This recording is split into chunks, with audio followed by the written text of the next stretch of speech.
Bismillahirrahmanirrahim. Assalamualaikum warahmatullahi wabarakatuh. Kembali lagi dengan podcast kita kali ini. Sama saya sekarang teman saya yang kebetulan dulu pernah sekolah bareng di salah satu sekolah. Perkenalkan, nama saya Zaki. Iya, ini teman saya namanya Zaki Almariza. Sekarang sedang camping bareng saya di Pandeglang. Ini teman saya ini kuliah di Yaman. Nah, kali ini mungkin kita akan sedikit berbicara atau berbincang tentang hal-hal yang berkaitan dengan sekolah ataupun perkuliahan di Yaman dari segi berangkat. Pokoknya dari awal sampai dari A sampai Z mungkin akan kita bicarakan. Setuju ya, Jak ya? Insya Allah ya. Boleh. Gimana? Sekarang udah selesai atau gimana? Alhamdulillah udah Alhamdulillah udah selesai ya? selesai. Kurang lebih 1 tahun yang lalu selesai. Satu yang selalu selesai. Berarti di Yaman antum berapa lama di sana? Di Yaman kurang lebih 4 tahun. 4 tahun pas? Ya pas dari Agustus 2019 sampai Juni 2023. Berarti Menarik 4 tahun 4 tahun. kurang 1 bulan. Karena biasanya kalau orang kuliah di luar negeri itu ya teman-teman ya, dia itu harus lebih dari 4 tahun. Kenapa? Karena terkendala bahasa. 4 tahun berarti antum itu masuk sana posisinya harus sudah bisa bahasa Arab kan? Betul. Berarti nggak ada kursus-kursus bahasa Arab lagi tuh? Nggak ada kursus bahasa karena di Indonesia ya udah di Ilman Nafian itu kan pondok saya sebelumnya udah persiapan bahasa. Selain itu juga terkendala karena kesepakatan antara kami yang diberangkatkan ke Yaman dan yayasan. Yayasan memberikan waktu belajar hanya 4 tahun. Oh, jadi emang yayasan ngirim kalian tuh ngasih belajar tuh cuma 4 tahun? Nah, betul. Oh gitu, makanya ngepas banget ya? Pas banget 4 tahun. Tapi emang sebenarnya masa belajar di sana 4 tahun juga sebenarnya sudah selesai memang? Sudah selesai. Sudah selesai. Tadi kan ente nggak ada kursus-kursus bahasa Arab tuh di sana. Nah mungkin teman-teman ada nih yang bakal mau berangkat ke Yaman gitu kan. Nah sebenarnya di sana kalau orang yang nggak bisa bahasa Arab itu ada tempatnya? Hari ini beberapa universitas menyediakan khusus untuk tahun pertama buat mereka idat lugoh. Berarti 5 tahun Ya, jadi jatuhnya. 5 tahun. Untuk mereka yang pengen intisab belajar pengen belajar di jamiahnya gitu. Dawam setiap hari itu disediakan tahun pertama buat bahasa. Atau bisa juga cari markas-markas yang di sana ada senior-senior Indonesia yang mau menyediakan waktunya untuk mengajarkan kita bahasa Arab. Oh jadi ada aja kalau sebenarnya kalau dicari-cari ada aja kalau caranya dicari, ya. Oh gitu. Oke, di Yaman itu antum ini sistemnya gimana? Apakah kan soalnya yang anak tahu nih ya, di Yaman itu banyak nih.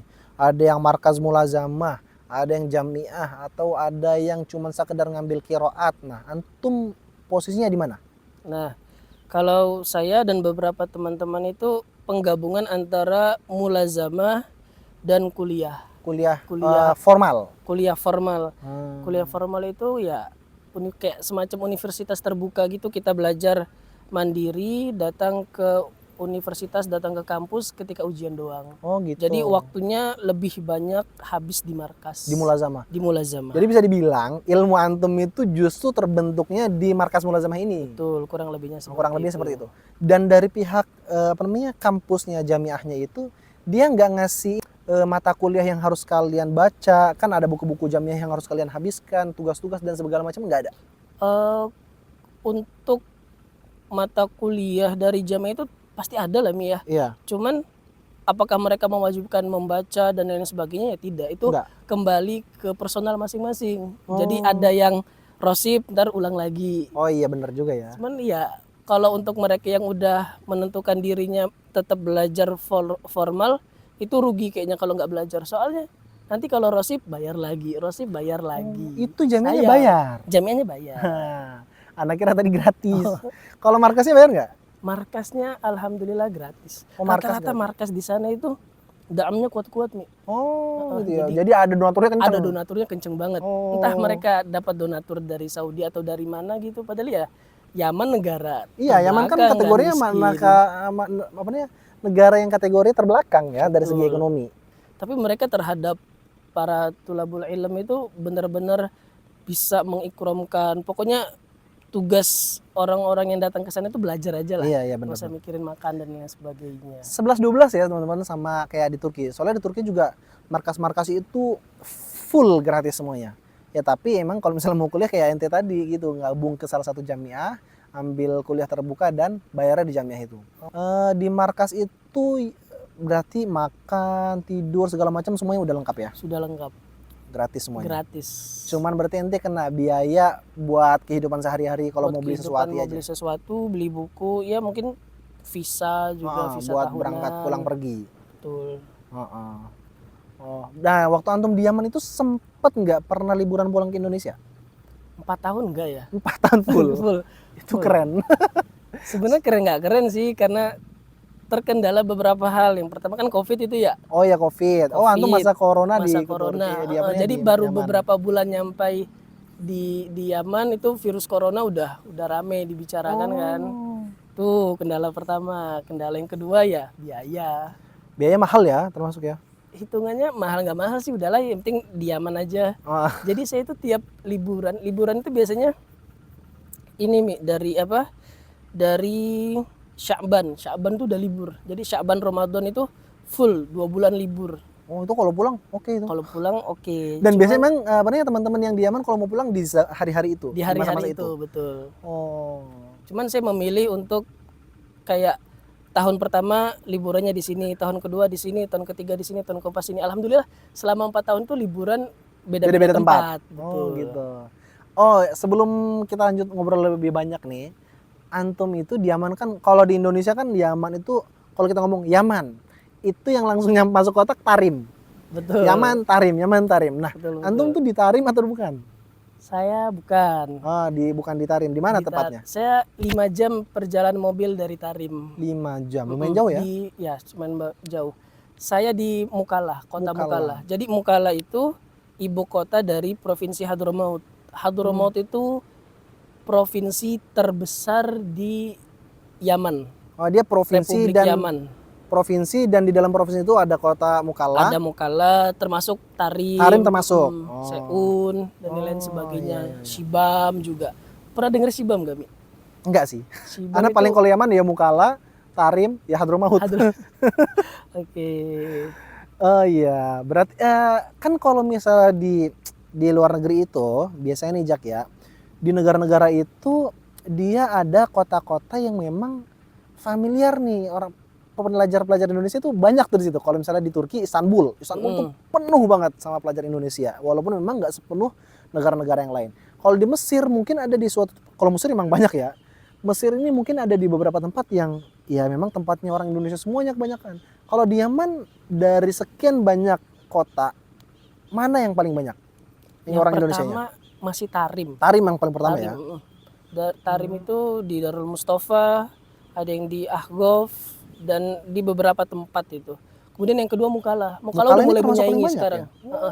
Jadi tiap tahun itu datang banyak tulap juga ke Mukalla gitu. Karena di Mukalla sendiri udah mulai menjamur markas-markas juga gitu. Markas-markas yang memang disediakan oleh para masyayikh Yaman atau teman-teman Indonesia yang berinisiatif untuk buka markas sendiri. Oh iya bener, saya tahu tuh ada beberapa Apa teman kalau kayak gitu. dalam istilah Mesir itu apa? Ruwak ya? Ah iya ruwak. Iya ruwak betul. Oh berarti udah mulai menjamur. Udah mulai banyak. menjamur, iya. Itu markas ilmu syar'i semuanya atau beda-beda? Kayak kalau misal Turki nih anak kasih gambarannya. Di Turki juga banyak markas-markas gitu Zak. Cuman kalau untuk rapih dengan sistem pembelajaran sekian tahun, contohnya kayak antum nih 4 tahun. Buku-bukunya sudah rapi tertata semua dari segala macam fan keilmuan ilmu syar'i. Itu kita ngomongnya dia bukan markas lagi, dia masuknya ke ma'had syar'i. Karena kalau ma'had syar'i itu ya dalamnya ada tahfidz, ada hadis, semuanya segala macam kita bahas. Kalau markas itu lebih kayak ke yang khos gitu, kayak misalnya markas yang khusus bahas tentang hadis, kayak sardul hadis aja, kayak syarat kutubus sittah atau qiraah mutun-mutun fikih doang. Atau qiraah Al-Qur'an sampai qiraat asyrohnya. Itu beda-beda. Kalau markas berarti dia mutakhasis di fan tertentu. Kalau ma'had, kalau mau ngambil semua ulum syar'i itu maksudnya ke ma'had. Nah kalau di Yaman itu markasnya itu kayak gitu atau gimana sistemnya? Kalau di Yaman belum ada pengkhususan nama-nama Nggak gitu ada? ya, nggak ada. Jadi ya tergantung yayasannya ingin menamakannya apa. Kayak Ibnu Abbas itu saya lupa deh, itu salah satu markas besar juga di kota Mukalla, itu namanya Ma'had atau markas saya lupa. Tapi Ya tergantung mereka menamakannya apa, markas, tapi tetap markas Darul Hadis, Oh, gitu. tetap markas aja nyebutnya gitu. Tapi Dan itu beberapa markas sudah mendapatkan izin dari Kementerian Pendidikan di Yaman. Jadi mereka bisa mengeluarkan visa, udah wih, rapi. keren. Ada juga yang markas ya masih ya udah tempat berkumpulnya mahasiswa-mahasiswa Indonesia belajar di situ, ada masyayikh di situ, tapi belum resmi secara kementeriannya gitu. Dalam artian dia nggak bisa ngeluarin visa. Betul. Kalau misalnya ada teman-teman Indonesia yang pengen ke Yaman tapi dia nggak siap untuk ngambil ilmu syar'i secara keseluruhan, karena memang ilmu syar'i itu nggak bisa diambil 1 tahun 2 tahun kan. Dia paling cepat itu kalau menurut Anda itu 4 tahun itu tadi kayak model antum. Biasanya kalau misal kita yang ngikutin manhajnya Masyayikh Syam itu 5 sampai 6 tahun. Kalau di Turki ma'had itu 5 sampai 6 tahun. Nah, itu ilmu syar'i semuanya. Biasanya ada orang yang cuman mau kayak di Turki nih, ada orang datang cuman mau ngikut daurah tahfidz aja, tapi buat ngambil sanad, ngambil qiraat asyroh gitu. Jadi dengan waktu-waktu relatif lebih singkat ya. Kalau di Yaman bisa nggak? Kalau misalnya misalnya contoh pengen ke Yaman nih, tapi pengennya cuma setahun doang ngambil qiraat asyroh gitu, contohnya. Bisa? Atau Bisa. ada nggak markas yang khusus untuk itu maksud Anda? Markas yang menyediakan hal seperti itu secara khusus nggak ada. Nggak ada. Biasanya ada markas fikih, kebetulan di situ ada syekh yang punya qiraat asyroh. Nah, itu bisa memanfaatkan syekh di situ. Iya. Atau mencari masjid yang di situ imamnya itu udah punya qiraat asyroh gitu.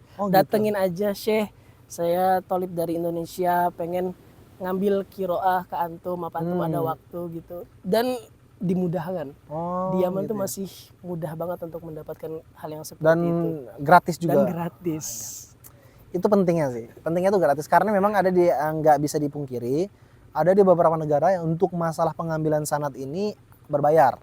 Tapi alhamdulillah kayak Masyayikh Yaman dan Masyayikh Syam itu sistem pembelajarannya kebanyakan masih gratis semua ya. Bahkan untuk ma'had syar'i itu kayak markas antum tadi itu gratis juga. Itu menarik sih. Oke, mungkin untuk pembahasan kali ini kita tutup dulu. Bakal banyak banget apa yang akan kita ngobrolin di episode-episode selanjutnya dengan Zaki Almariza ini, karena memang masih banyak banget pembahasan yang pengen saya tanyakan tentang pembelajaran di Yaman. Stay tune terus channel saya di video-video selanjutnya. Moga-moga teman-teman mendapatkan manfaat dan istifadah baru. Sekian dari saya. Assalamualaikum warahmatullahi wabarakatuh.